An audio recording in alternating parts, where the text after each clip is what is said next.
Assalamualaikum warahmatullahi wabarakatuh. Halo semuanya, kami dari kelompok 2 ingin menjelaskan mengenai kelengkapan resep, preformulasi, penimbangan bahan, perhitungan dosis, cara kerja atau cara pembuatan, kopi resep, serta etiket. Ada 5 resep yang telah kami temukan dan kami analisis.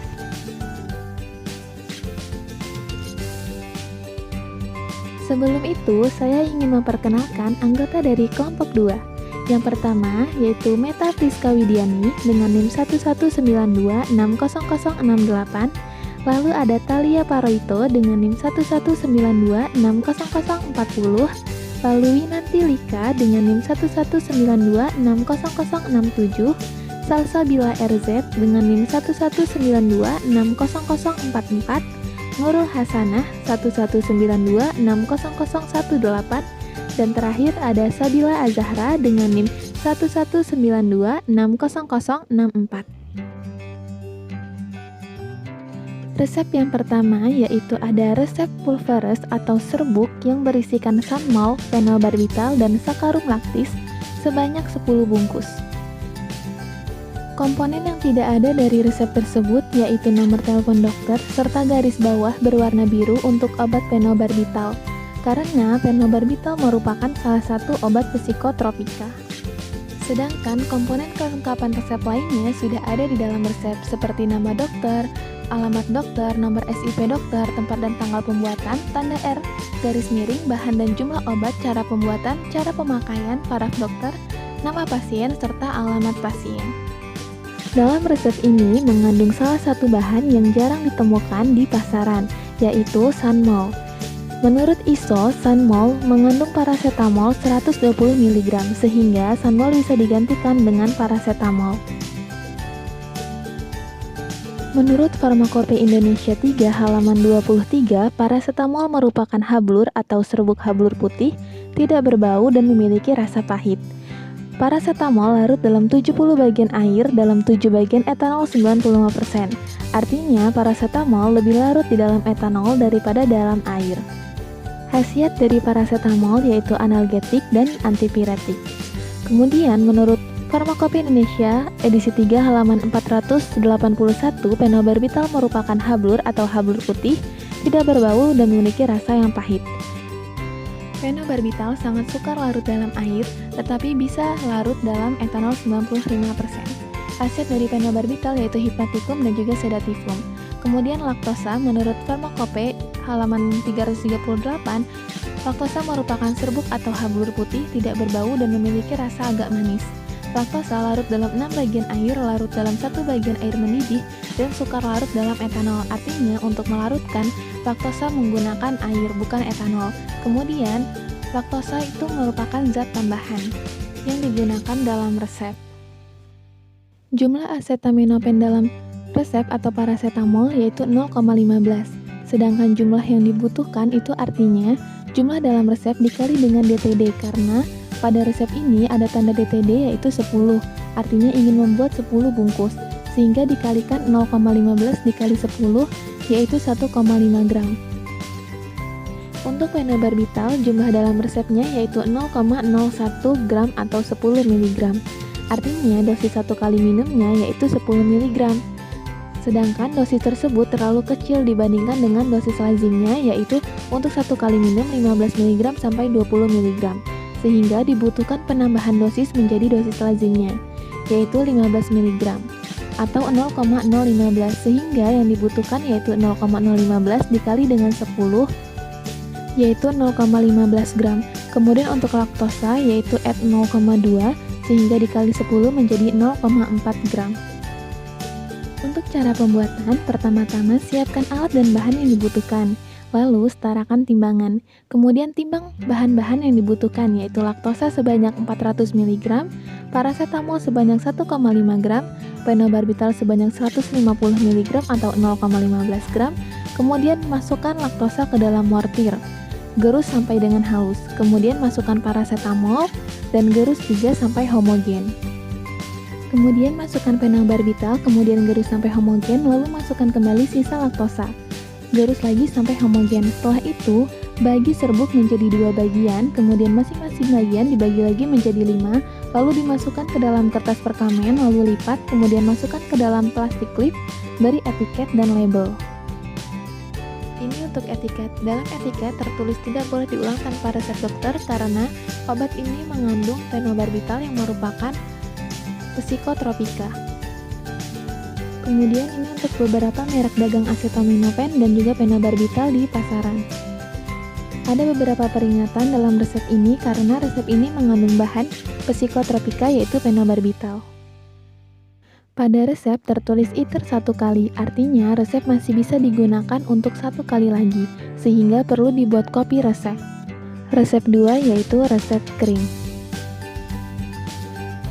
Komponen kelengkapan resep yang tidak ada pada resep ini hanyalah paraf dokter.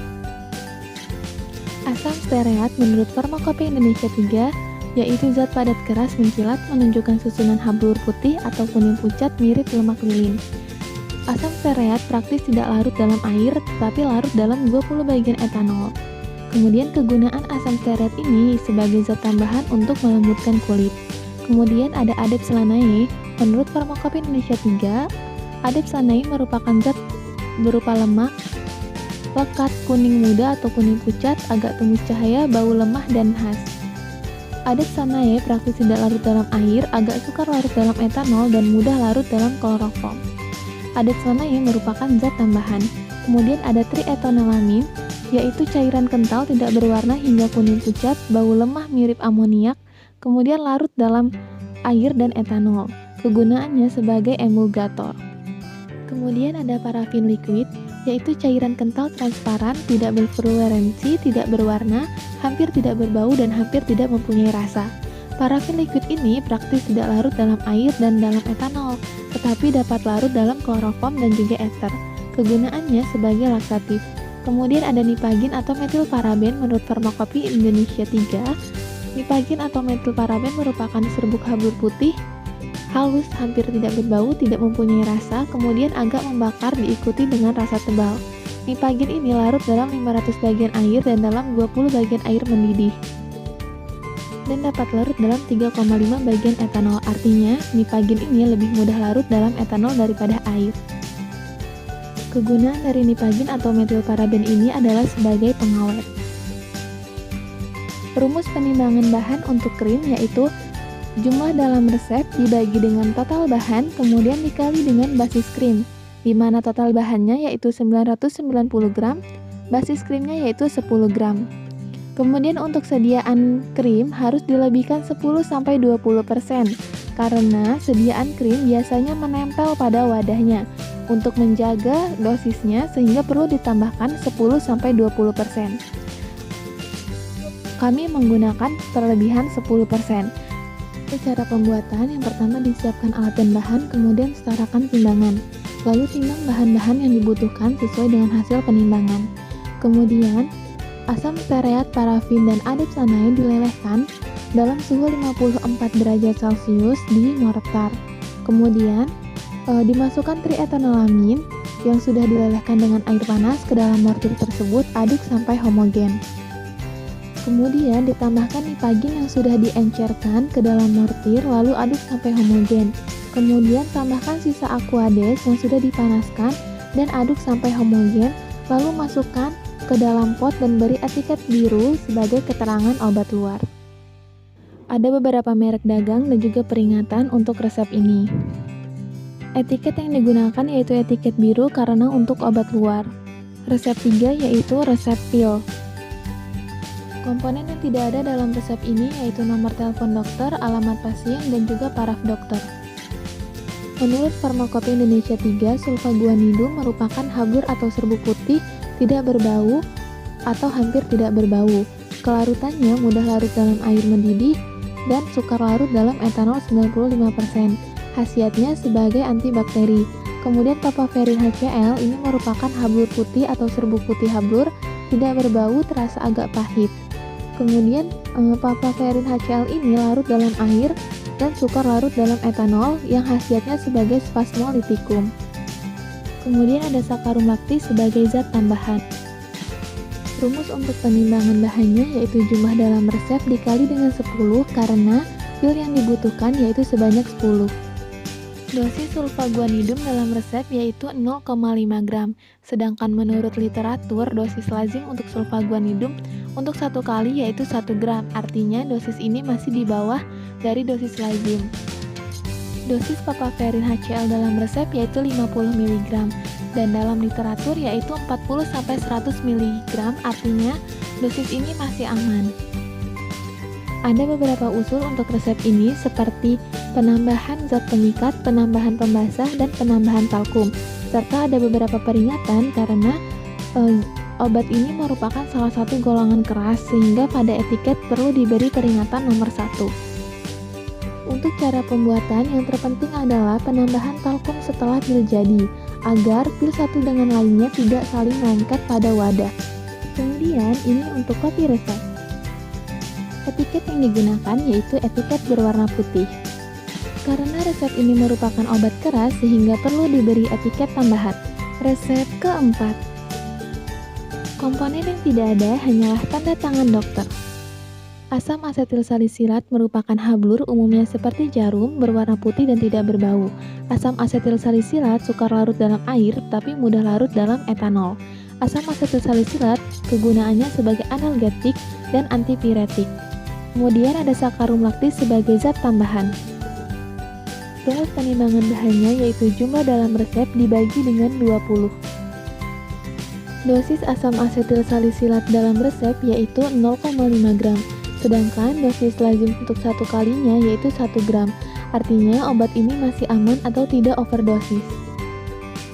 Untuk cara pembuatan, setelah semua bahan homogen, bahan dibagi menjadi 2. Kemudian masing-masing bagian dibagi lagi menjadi 10 bagian yang sama rata, kemudian dibungkus dengan kertas perkamen. Ini untuk kopi resep. Etiket yang digunakan adalah etiket putih. Resep kelima yaitu resep kapsul. Komponen yang tidak ada dalam resep yaitu paraf dokter, nomor telepon dokter, dan juga nomor resep. Asetosal merupakan hablur tidak berwarna atau serbuk hablur putih, tidak berbau dan memiliki rasa yang asam. Asetosal agak sukar larut dalam air dan mudah larut dalam etanol. Asetosal berfungsi sebagai analgetik dan juga antipiretik. Kodein HCl merupakan serbuk hablur putih atau hablur jarum tidak berwarna. Kodein HCl larut dalam 20 bagian air dan dalam lebih kurang 90 bagian etanol. Artinya kodein HCl lebih larut dalam air. Kodein HCl berfungsi sebagai antitusifum. Kemudian klorpheniramine maleat merupakan serbuk hablur putih tidak berbau dan memiliki rasa yang pahit. Bahan ini larut dalam 4 bagian air dan 10 bagian etanol, artinya lebih larut dalam air. Fungsinya sebagai antihistamin. Kemudian ada sakarum laktis sebagai zat tambahan. Untuk perhitungan bahannya yaitu jumlah dalam resep dikalikan dengan banyaknya kapsul yang akan dibuat. Pada resep ini banyaknya kapsul yang akan dibuat yaitu 18. Jadi jumlah dalam resep dikali dengan 18. Dosis asetosal dalam resep yaitu 500 mg. Sedangkan menurut literatur dosis lazim untuk satu kali yaitu 500 mg sampai 1 gram. Artinya dosis ini masih aman. Kemudian untuk kodein HCl, dosis dalam resepnya yaitu 20 mg. Sedangkan dalam literatur dosis untuk satu kalinya yaitu 10 sampai 20 mg. Artinya dosis ini juga masih aman. Untuk CTM, dosis dalam resep yaitu 4 mg. Dan menurut literatur, dosis lazim untuk satu kali yaitu 2-4 mg. Artinya, dosis ini juga masih aman. Pada saat cara pembuatan atau cara peracikan, setelah seluruh bahan dalam bentuk serbuk homogen, bahan atau serbuk tersebut dimasukkan ke dalam cangkang kapsul. Kemudian cangkang ditutup dan cangkang kapsul atau kapsul tersebut dimasukkan ke dalam pot dan diberi etiket dan label. Etiket yang digunakan adalah etiket putih. Sediaan ini diberikan etiket tambahan karena resep ini mengandung bahan narkotika yaitu kodein HCl. Oke, sekian penjelasan kami dari kelima resep yang telah kami temukan. Apabila ada kesalahan, kami mohon maaf. Wassalamualaikum warahmatullahi wabarakatuh. Terima kasih.